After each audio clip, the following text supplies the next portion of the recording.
বন্ধুরা, যদি আপনিও সিকান্দার রাজা এবং ট্র্যাভিস হেডকে অসাধারণ ক্রিকেটার মনে করেন, তাহলে এই ভিডিওটিতে একটি লাইক দিতে ভুলবেন না। কারণ আজ আমরা এমন এক ম্যাচ নিয়ে কথা বলতে চলেছি যা শুধুমাত্র একটি সাধারণ ক্রিকেট ম্যাচ নয়, এটি এক ঐতিহাসিক অধ্যায়। আজকের গল্পে আছে উত্তেজনা, আছে অসম সাহসের লড়াই, আছে আত্মবিশ্বাসের বিস্ফোরণ, আর আছে এমন এক আবেগঘন মুহূর্ত যা কোটি কোটি ভারতীয়র হৃদয় ছুঁয়ে গেছে। বন্ধুরা, টি-20 বিশ্বকাপ 2006-এর গ্রুপ বিতে আজ যা ঘটেছে তা সত্যিই অবিশ্বাস্য। জিম্বাবুয়ে, একটি দল যাদের অনেকেই এখনও তুলনামূলকভাবে দুর্বল হিসেবে দেখেন, তারা বিশ্ব চ্যাম্পিয়ন অস্ট্রেলিয়াকে হারিয়ে এমন এক ইতিহাস রচনা করেছে যা যুগ যুগ ধরে স্মরণীয় হয়ে থাকবে। ক্রিকেট বিশ্বে অস্ট্রেলিয়ার নাম মানেই শক্তি, মানেই অভিজ্ঞতা, মানেই চাপে ঠান্ডা মাথায় ম্যাচ জিতে নেওয়ার ক্ষমতা। কিন্তু আজ সেই শক্তিধর দলকেই হারিয়ে দিল জিম্বাবুয়ে, আর সেটাও এমনভাবে যা পুরো ক্রিকেট দুনিয়াকে স্তম্ভিত করে দিয়েছে। এই ঐতিহাসিক ম্যাচটি অনুষ্ঠিত হয়েছিল কলম্বোর বিখ্যাত আর প্রেমদাসা স্টেডিয়ামে।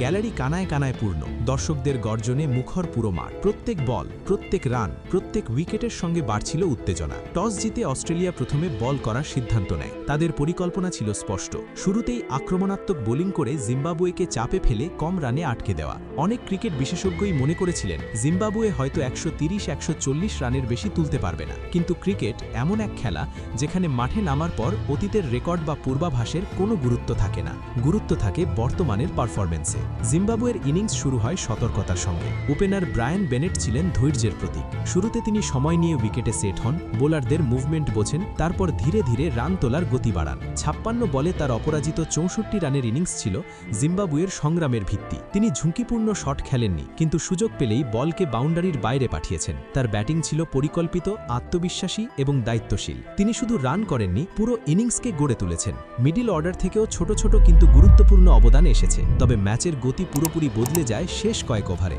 অধিনায়ক সিকান্দার রাজা যখন ক্রিজে আসেন, তখন স্কোরবোর্ডে ভালো ভিত্তি তৈরি হলেও শেষের ঝড়টা দরকার ছিল, আর ঠিক সেই কাজটাই করেন তিনি। মাত্র 13 বলে 25 রান, স্ট্রাইক রেট প্রায় 192। তার ব্যাট থেকে বের হওয়া প্রতিটি শট ছিল আত্মবিশ্বাসে ভরা। তিনি স্পষ্ট বুঝিয়ে দিয়েছিলেন, আজ তারা ভয় পেতে মাঠে নামেননি, লড়াই করতে এসেছেন। তার আক্রমণাত্মক ব্যাটিং জিম্বাবুয়েকে 20 ওভারে 2 উইকেট হারিয়ে 169 রানে পৌঁছে দেয়। টি-20 ক্রিকেটে 170 রান একটি লড়াকু স্কোর। অস্ট্রেলিয়ার মতো শক্তিশালী দলের জন্য এটি অসম্ভব নয়, কিন্তু সহজও নয়। ইনিংস বিরতিতে অনেকেই মনে করেছিলেন ম্যাচ এখনও অস্ট্রেলিয়ার নিয়ন্ত্রণেই, কারণ তাদের ব্যাটিং লাইন আপ ছিল তারকায় ভরা। কিন্তু এরপর যা ঘটল তা সত্যিই অবিশ্বাস্য।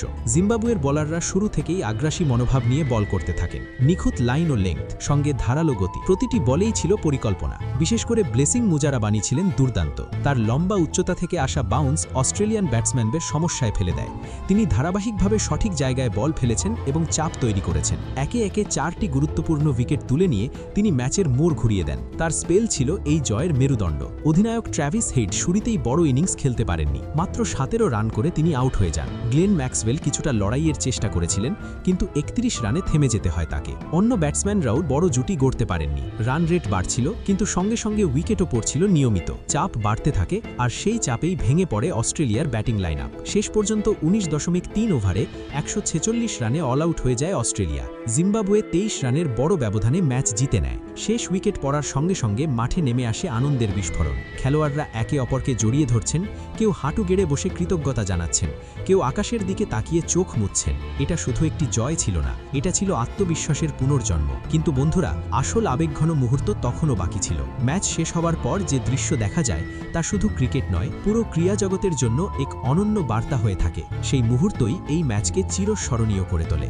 ম্যাচ শেষে পোস্ট ম্যাচ প্রেজেন্টেশনে বক্তব্য রাখতে গিয়ে সিকান্দার রাজা অত্যন্ত আত্মবিশ্বাসী কিন্তু আবেগময় ভঙ্গিতে নিজের অনুভূতি প্রকাশ করেন। তার কণ্ঠে ছিল পরিশ্রমের গর্ব, চোখে ছিল স্বপ্ন পূরণের তৃপ্তি। তিনি শুরুতেই বলেন, এই জয় কোনো একক ক্রিকেটারের সাফল্য নয়, এটি পুরো দলের সম্মিলিত প্রচেষ্টা, ড্রেসিং রুমের ঐক্য এবং দীর্ঘদিনের কঠোর অনুশীলনের ফল। আমরা অনেক কঠিন সময় পার করেছি, কিন্তু কখনো বিশ্বাস হারাইনি। আজকের এই ফল সেই বিশ্বাসেরই পুরস্কার। তিনি বিশেষভাবে তার শহীদদের প্রশংসা করে বলেন, তরুণ ক্রিকেটাররা যেভাবে চাপের মুখে নিজেদের সামলে নিয়েছে তা সত্যিই অনুপ্রেরণাদায়ক। অভিজ্ঞ ক্রিকেটাররা তাদের দিক নির্দেশনা দিয়েছেন, আর সেই সমন্বয়েই দলটি আজ দৃঢ়ভাবে দাঁড়াতে পেরেছে। তিনি জানান, দলের মধ্যে এখন নতুন আত্মবিশ্বাস তৈরি হয়েছে, যে আত্মবিশ্বাস তাদের ভবিষ্যতের বড় লড়াইগুলোর জন্য প্রস্তুত প্রস্তুত করছে।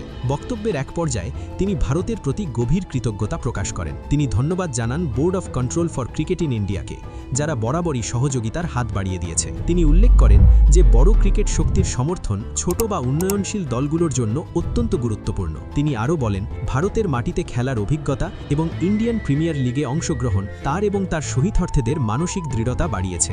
আইপিএলের মতো প্রতিযোগিতায় খেললে আপনি শুধু ক্রিকেট শেখেন না, আপনি শেখেন চাপ সামলাতে, বড় মুহূর্তে স্থির থাকতে এবং নিজের উপর বিশ্বাস রাখতে। এভাবেই তিনি নিজের অভিজ্ঞতার কথা তুলে ধরেন। তিনি কৃতজ্ঞতা জানান রোহিত শর্মাকেও, যিনি ক্রিকেটারদের মধ্যে ইতিবাচক সম্পর্ক এবং পারস্পরিক সম্মানের পরিবেশ তৈরি করেছেন বলে তিনি মনে করেন। তার মতে, আন্তর্জাতিক ক্রিকেটে প্রতিযোগিতা থাকলেও পারস্পরিক শ্রদ্ধা এবং সহযোগিতাই খেলাটিকে আরও সমৃদ্ধ করে। স্টেডিয়ামে উপস্থিত দর্শকদের প্রসঙ্গ টেনে তিনি বলেন, সমর্থকদের উচ্ছ্বাস মাঠে খেলোয়াড়দের আলাদা এক শক্তি দেয়। আপনারা যখন গ্যালারিতে চিৎকার করেন, আমাদের নাম ধরে ডাকেন, তখন মনে হয় আমরা একা নই, আপনারাই আমাদের দ্বাদশ খেলোয়াড়। এমন কথাও তিনি বলেন হাসি মুখে।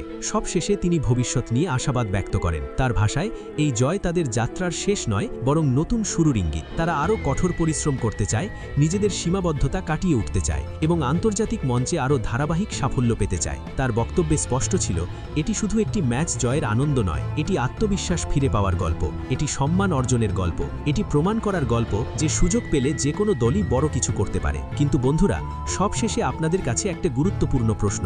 আপনাদের মতে অস্ট্রেলিয়া ঠিক কী কারণে জিম্বাবুয়ের কাছে হারল? এটা কি টস জিতে আগে বল করার সিদ্ধান্তের ফল, নাকি ব্যাটিং লাইনআপ বড় রান তুলতে ব্যর্থ হয়েছে, অধিনায়কের কৌশলগত ভুল, নাকি চাপের মুহূর্তে অভিজ্ঞ খেলোয়াড়দের ব্যর্থতা? কোন বিষয়টা সবচেয়ে বেশি প্রভাব ফেলেছে বলে আপনি মনে করেন? আরেকটি বিষয়, এই হারের জন্য সবচেয়ে বেশি দায়ী কাকে বলবেন? পুরো দল, নির্দিষ্ট কোনো খেলোয়াড়, নাকি জিম্বাবুয়ের অসাধারণ পারফরমেন্সই তাদের হার মানতে বাধ্য করেছে? আপনার মতামত নিজে কমেন্ট বক্সে জানাতে ভুলবেন না।